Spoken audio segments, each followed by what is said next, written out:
V mateřské školce 4 lístek bylo na zahradě představení. Děti školáci hráli představení o domečku. Zeptali jsme se jednoho z herců, jaký má dojem. Pane Tadeáši, co pak jste měl za roli v dnešním představení? Jsem měl pandu. Hodněte na kalhoty. Aha, já jsem myslel, že jste byl zajíček. No, taky jsem byl zajíček, ale v jiném divadle. Aha, a které to bylo divadlo s pandou? To jsem hrál ve školce 4 lístek. Takže vy máte hodně rolí, jste zkušený divadelník? Jo, jsem. A jak se vám líbila role zajíčka v dnešní odpolední hře na zahradě? Moc hezky.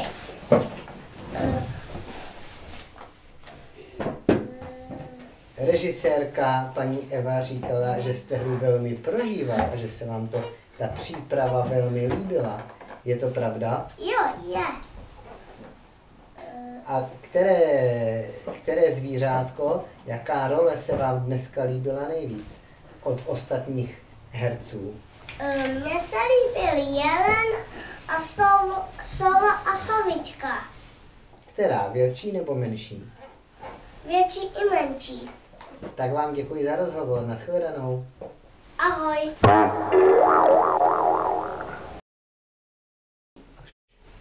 V Sokolech minule proběhly minulý závody. Bylo to 100 000 050 kilometrů a překvapivě jeden host, i když to netrénoval, vyhrál a dostal zlatý pohár a zlatou medaili. Teda 2 zlaté medaile a 2 zlatý poháry.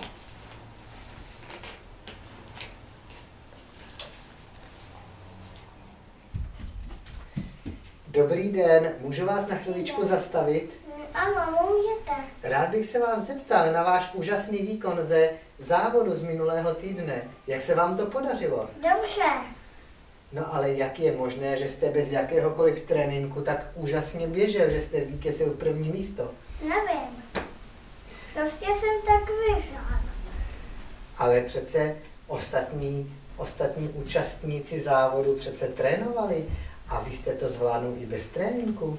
Nevím, fakt nevím, co to bylo. Jak se připravujete na takový závod?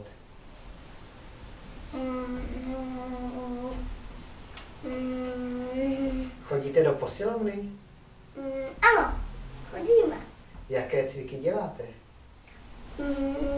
Děláme kliky a třepy a tam máme žebřík a lezeme několikrát na žebřínu. Je to takový podobný žebřík, jako je za mnou? Ano, je. A baví vás nejvíc žebřík, nebo vás baví spíš dřepy? Žebřík. A co byste doporučil, možná se na nás teď v televizi dívají malé děti, a jak byste jim poradil, aby začali sportovat? Co by bylo pro ně nejlepší? Že by mohli běhat. Dělat stejně to, co já. Čili běhání myslíte, že je nejlepší sport pro děti?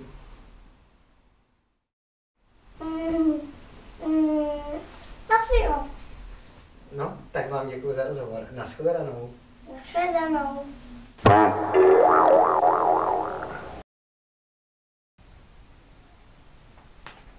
Ve Hradci Králové máme právě festival. Hraje tam muzikál a tam přijela slavná skupina, ta se jmenuje Trysňácková parta. A my jsme se jednoho zeptali, hlavního kytaristu, Jak se mu Hradec Králové líbí?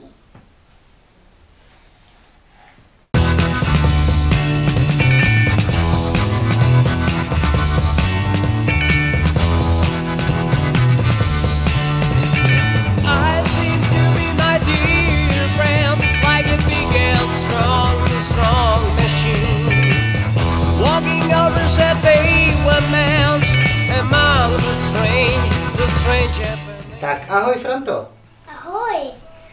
Jak se ti líbí tenhle festival? Moc dobře. Jsme tady v zákulisí festivalu, který pořád ještě běží.